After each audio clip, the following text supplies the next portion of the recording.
Assalamualaikum warahmatullahi wabarakatuh. Salam sejahtera bagi kita semua.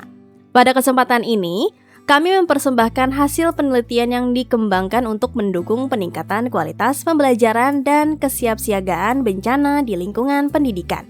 Penelitian ini berjudul Survival Banjir. Bahan ajar interaktif berbasis ekopedagogi, spatial thinking, dan HOTS untuk meningkatkan literasi spasial dan berpikir kritis siswa. Penelitian ini dilaksanakan melalui skema penelitian fundamental reguler tahun pelaksanaan 2025.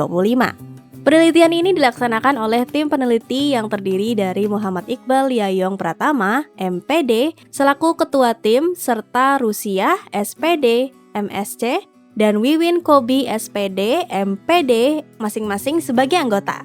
Pendahuluan. Kota Gorontalo merupakan salah satu wilayah yang memiliki tingkat kerentanan tinggi terhadap bencana banjir.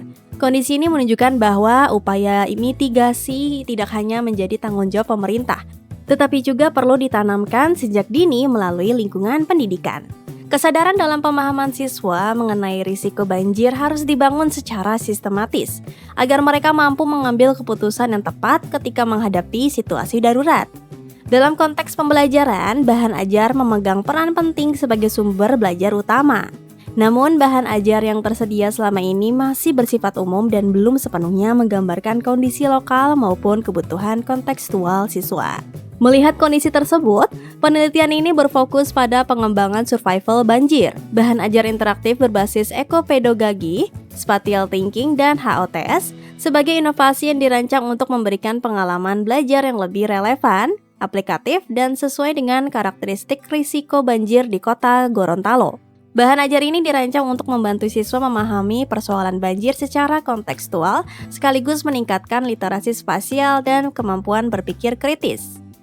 Melalui penerapan berpikir spasial, siswa diarahkan untuk menganalisis lokasi, penyebab, persebaran, dan dampak banjir, sementara pendekatan ekopedagogi menumbuhkan kepedulian lingkungan serta kemampuan berperan aktif dalam mitigasi bencana. Pada tahap analisis, penelitian diawali dengan identifikasi kebutuhan pembelajaran melalui kuesioner kepada guru geografi dan siswa kelas 11 di kota Gorontalo. Hasilnya menunjukkan bahwa bahan ajar kebencanaan yang digunakan di sekolah masih bersifat umum dan belum menampilkan konteks lokal banjir yang sering terjadi. Kondisi ini membuat siswa sulit menghubungkan teori dengan realitas di wilayahnya. Selain itu, guru dan siswa telah memiliki perangkat digital yang memadai sehingga pembelajaran interaktif sangat memungkinkan untuk diterapkan. Mempertimbangkan kebutuhan tersebut, pengembangan bahan ajar diarahkan pada integrasi ekopedagogi, berpikir spasial, dan HOTS untuk menghadirkan pembelajaran mitigasi banjir yang lebih kontekstual. Pada tahap desain disusun tujuan pembelajaran, struktur materi, serta pengelolaan data spasial untuk memahami karakteristik banjir di kota Gorontalo. Salah satu produk penting adalah peta zona bahaya banjir yang dihasilkan dari 9 citra QuickBird.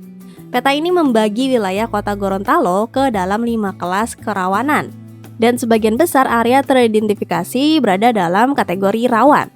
Peta kemudian divalidasi melalui 23 titik lapangan yang menunjukkan tingkat kecocokan yang tinggi antara hasil analisis dan kondisi aktual. Peta tersebut tidak hanya berfungsi sebagai alat analisis, tetapi juga menjadi media utama untuk melatih keterampilan berpikir spasial siswa. Peta selanjutnya diintegrasikan ke dalam media interaktif berbasis augmented reality sehingga siswa dapat melihat model 3 dimensi persebaran banjir.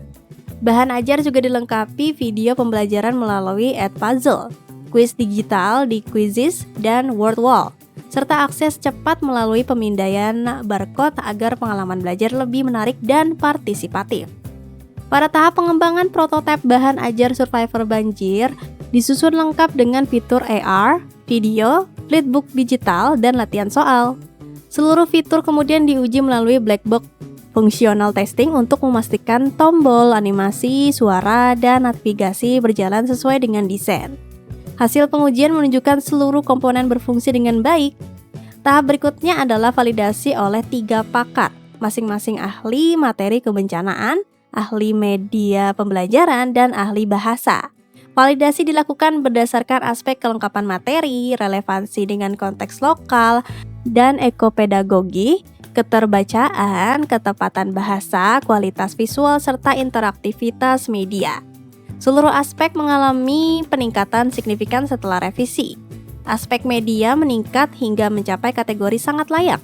Demikian pula aspek materi dan bahasa yang masing-masing memperoleh skor akhir di atas 4,5. Secara keseluruhan, hasil validasi menunjukkan rata-rata skor 4,68 dengan kategori sangat layak. Tim penelitian mengucapkan terima kasih kepada Direktorat Riset, Teknologi, dan Pengabdian kepada Masyarakat (DRTMP).